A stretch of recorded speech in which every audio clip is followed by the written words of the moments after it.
الإسلام ديني ومحمدا رسول الله ويقيني. بسم اللہ الرحمن الرحیم.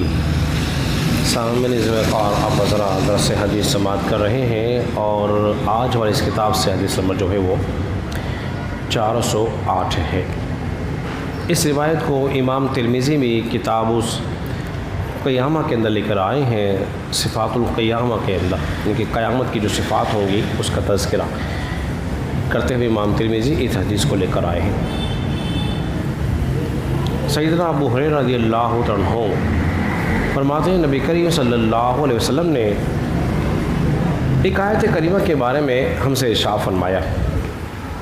آپ نے فرمایا یومئذ تحدث اخبارہا، اور جس دن زمین جو ہے وہ اپنی خبریں بیان کرے گی. حضور علیہ الصلوۃ والسلام نے صحابہ سے فرمایا اے میرے صحابہ اس زمین کی خبریں کیا ہیں؟ تو صحابہ کرام نے عرض کیا کہ اللہ رسولہ عالم، بے شک اللہ اس کا رسول ہی بہتر جانتا ہے. کتنا پیارا عقیدہ ہے. ایسا عقیدہ نہیں ہے کہ جنہوں نے یہ لکھا اور یہ کہا کہ غیب کی باتیں تو اللہ جانے رسول کو کیا خبر. یہ تو بے ادبی گستاخی ہے. اور صحابہ کا عقیدہ کیا تھا کہ اللہ بھی جانتا ہے، اللہ کی عطا سے رسول اللہ بھی جانتے ہیں. نہیں، پاک علیہ الصلوۃ والسلام نے ارشاد فرمایا جب کل قیامت کا دن ہوگا نا، زمین جو ہے وہ گواہی دے گی. زمین جو ہے وہ گواہی دے گی اس کے اعمال کی کہ اس نے فلاں فلاں وقت میں فلاں جگہ پر اس نے یہ گناہ کیا تھا، اس نے یہ کام کیا تھا. اب انسان تو ذرا خبردار رہے. آپ کو یاد ہوگا جب ہم نے درس قرآن کے اندر سورہ زلزال کی جب تفسیر بیان کی تھی، اس کو ہم نے تفصیل کے ساتھ اس کو بیان کیا تھا. انسان تو نادان نہ بن، بے خبر نہ رہے.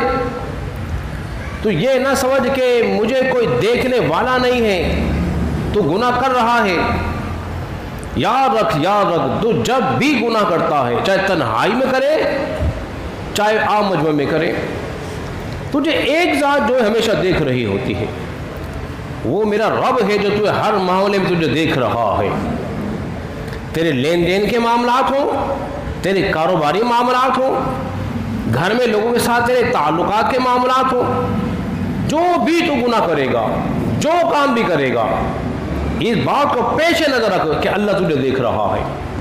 انسان کے دل میں اگر یہ عقیدہ راسخ ہو جائے، بیٹھ جائے کہ میرا رب مجھے دیکھ رہا ہے، پھر انسان گناہوں سے بچتا چلا جاتا ہے.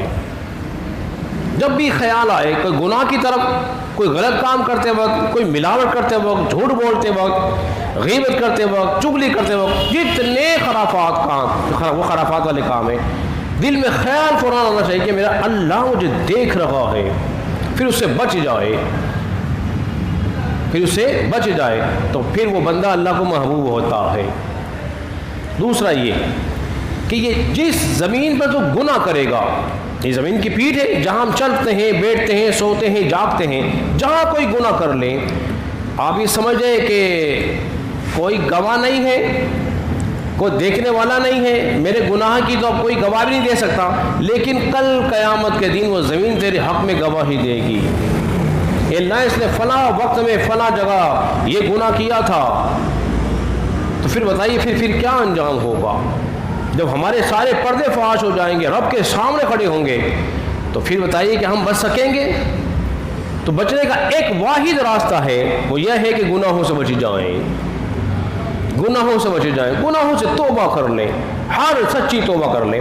پھر دیکھیں اللہ کی رحمتیں و برکتیں کیسے نازل ہوتی ہیں. اللہ رب العزت کی بارگاہ میں دعا کریں اللہ تبارک و تعالی ہم سب کو سمجھنے اور عمل پیرا ہونے کی توفیق عطا فرمائے.